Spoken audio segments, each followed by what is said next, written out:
Renungan Pagi, Christ Triumphant atau Kristus yang Menang oleh Ellen G. White, 21 Oktober 2025. Mari kita berdoa. Bapa kami yang di sorga, Allah pencipta langit dan bumi, laut dan segala isinya, Allah yang maha besar, maha kuasa, sumber segalanya, yang kami sembah selalu melalui anak-Mu yang tunggal, Yesus Kristus. Terpujilah Yesus, anak Allah yang maha tinggi, yang adalah satu-satunya pengantara antara kami dengan Bapa. Pada pagi hari ini kami bersyukur boleh bangun dan berbakti, dan sebagaimana membaca dan mendengarkan nasihat firman-Mu, kiranya ini menjadi pembaharuan dan sukacita bagi kami semua, sebab Roh Kudus yang Yesus janjikan telah dicurahkan, dan Roh Kudus itu adalah Roh-Nya Yesus. Beserta kami sepanjang perbaktian ini kehendak-Mu yang jadi, ampun kami akan dosa dan salah, karena kami berdoa hanya dalam nama Anak Allah yang tunggal, Yesus Kristus, yang adalah Tuhan dan Juru Selamat kami. Amin. Renungan hari ini akan dibacakan oleh Saudari Kristi Chu. Kepada Saudari Kristi, kami persilahkan. Selamat pagi saudara dan saudari sekalian. Tajuk renungan pagi hari ini, Roh Kudus dijanjikan, kamu akan menerima kuasa. Ayat Alkitab terdapat dalam Kisah Para Rasul 1 ayat 8. Tetapi kamu akan menerima kuasa kalau Roh Kudus turun ke atas kamu, dan kamu akan menjadi saksiku di Yerusalem dan di seluruh Yudea dan Samaria dan sampai ke ujung bumi. Setelah kebangkitannya, Kristus naik ke tempat kehormatan yang disediakan baginya. Di hadapan alam semesta surgawi dan dunia-dunia yang belum jatuh, ia akan dinobatkan. Bapa akan memberi kesan kepada pikiran orang-orang percaya dengan sambutan mulia anaknya di rumah yang telah ia tinggalkan. Demi kita, ia menjadi miskin, agar kita menjadi kaya oleh karena kemiskinannya. Saat Kristus naik, tangannya terhulur memberkati murid-muridnya. Sementara mereka berdiri menetap ke atas untuk melihat sekilas terakhir Tuhan mereka yang naik, ia diterima oleh penghuni surgawi yang banyak ke dalam barisan kerub dan serafim yang bersukacita. Dan saat mereka mengantarnya ke rumah surgawinya, mereka bernyanyi dengan penuh kemenangan. Hai kerajaan-kerajaan bumi, menyanyilah bagi Allah, bermazmurlah bagi Tuhan, bagi Dia yang berkendaraan melintasi langit. Kristus memutuskan untuk menganugerahkan karunia kepada mereka yang telah bersamanya dan kepada mereka yang akan percaya kepadanya, karena ini adalah kesempatan kenaikan dan pelantikannya. Sebuah tahun Yobel di surga. Karena apa yang dapat dianugerahkan Kristus yang cukup kaya untuk menandai dan menghiasi kenaikannya ke takhta perantaraan? Karunia itu haruslah sepadan dengan kebesaran dan kemuliaannya. Kristus memberikan wakilnya, pribadi ketiga dari kealahan, Roh Kudus. Karunia ini tak tertandingi. Pada hari Pentakosta, Kristus memberikan Roh Kudus kepada murid-muridnya sebagai penghibur mereka. Roh itu akan selalu menyertai gerejanya.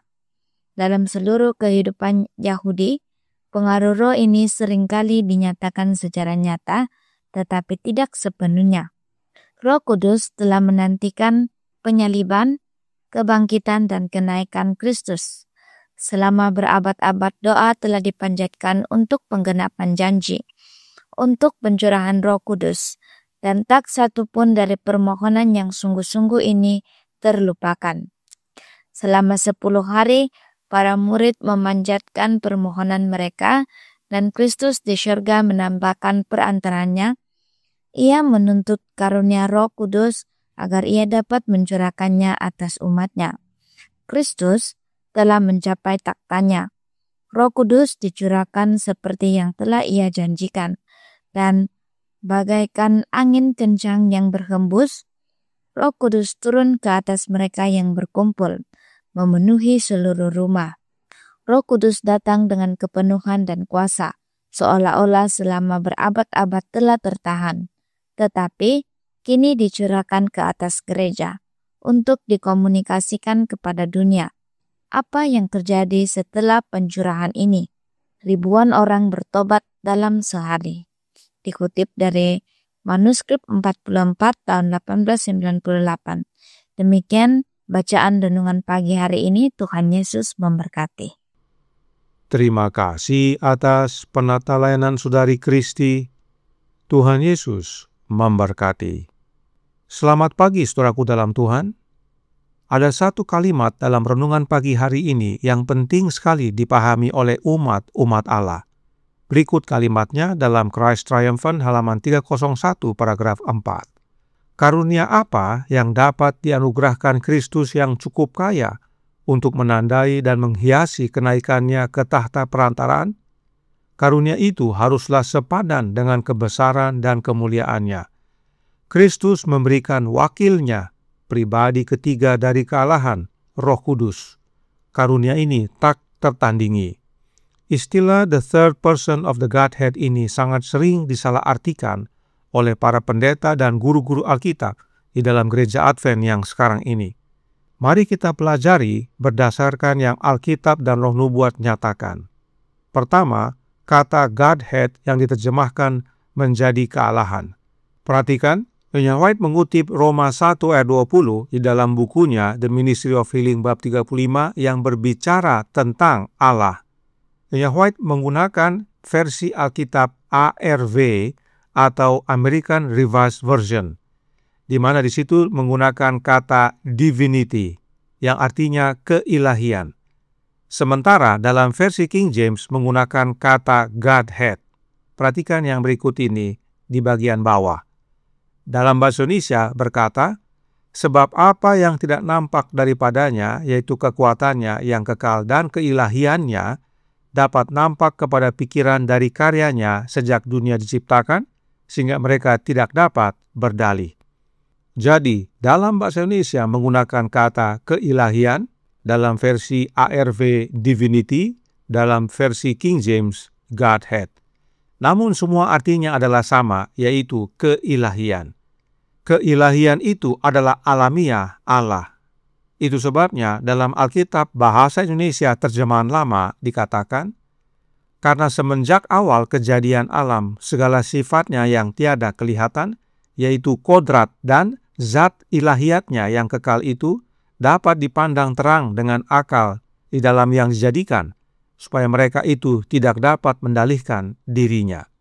Karenanya jelas bahwa baik Alkitab dan Roh Nubuat menyatakan bahwa Godhead itu adalah alamiah atau zat dan bukan oknum.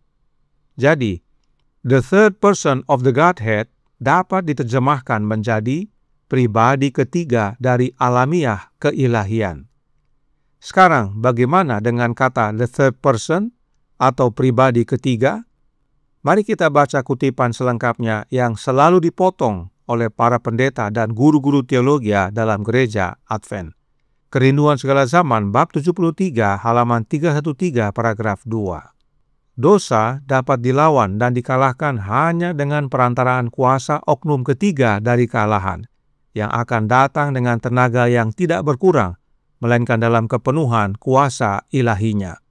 Para pendeta seringkali berhenti sampai di sini. Padahal ini bagian dari sebuah paragraf. Kita baca selengkapnya. Rohlah yang mensukseskan apa yang telah dikerjakan penebus dunia. Dengan roh, hati dijadikan suci. Dengan perantaraan roh, orang percaya mengambil bagian sifat ilahi. Kristus telah memberikan rohnya sebagai kuasa ilahi untuk mengalahkan segala kecenderungan bawaan dan kecenderungan yang dipelihara kepada kejahatan, dan untuk menanamkan tabiatnya sendiri pada jemaatnya. Kami tandai warna agar dapat melihat persamaannya, dan untuk membantu berikut bagannya.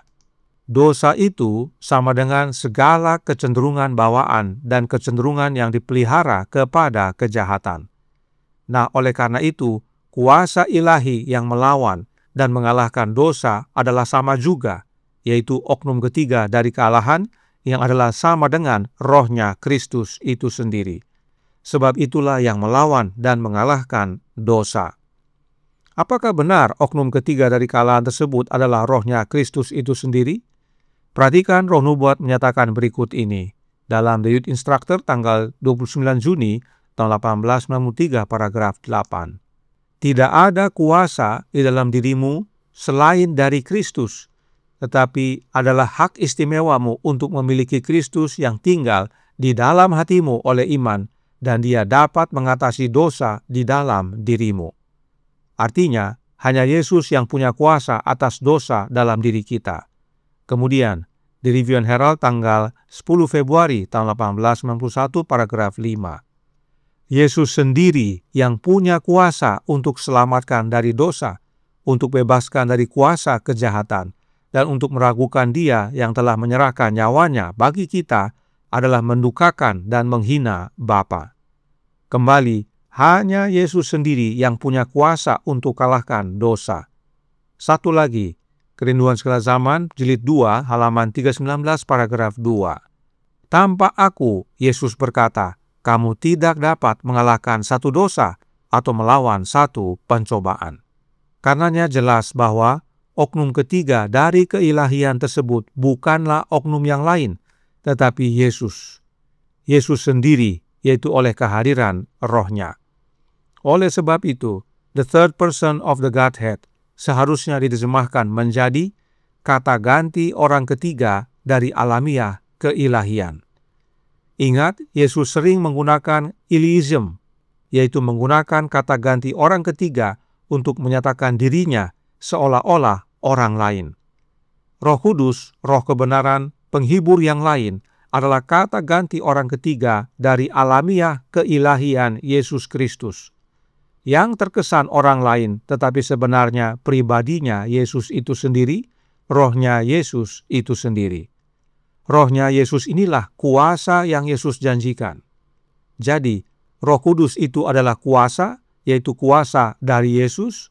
Roh Kudus itu adalah pribadi, yaitu pribadinya Yesus. Inilah kebenaran yang tidak diajarkan dalam gereja Advent yang sekarang ini.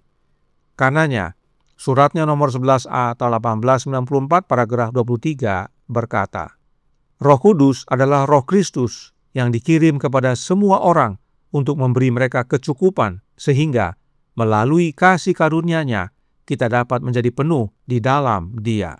Roh Kudus adalah kata ganti orang ketiga dari alamiah ilahi Yesus yang adalah kuasa yang Yesus janjikan, yang adalah rohnya Yesus itu sendiri.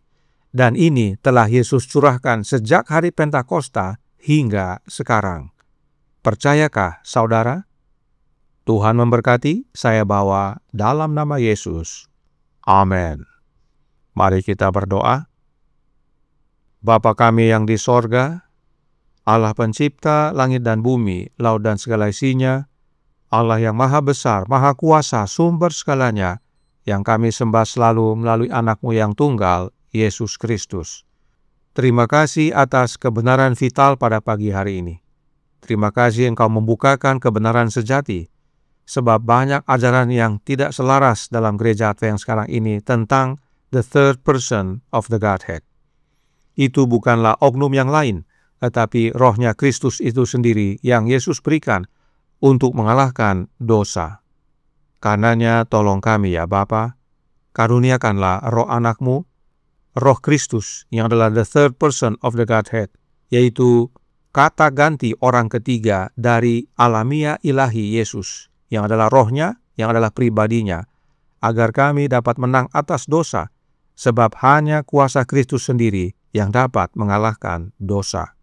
Beserta kami sepanjang hari ini kehendak-Mu yang jadi, ampun kami akan dosa dan salah, karena kami berdoa hanya dalam nama Anak Allah yang tunggal, Yesus Kristus, yang adalah Tuhan dan Juru Selamat kami. Amin.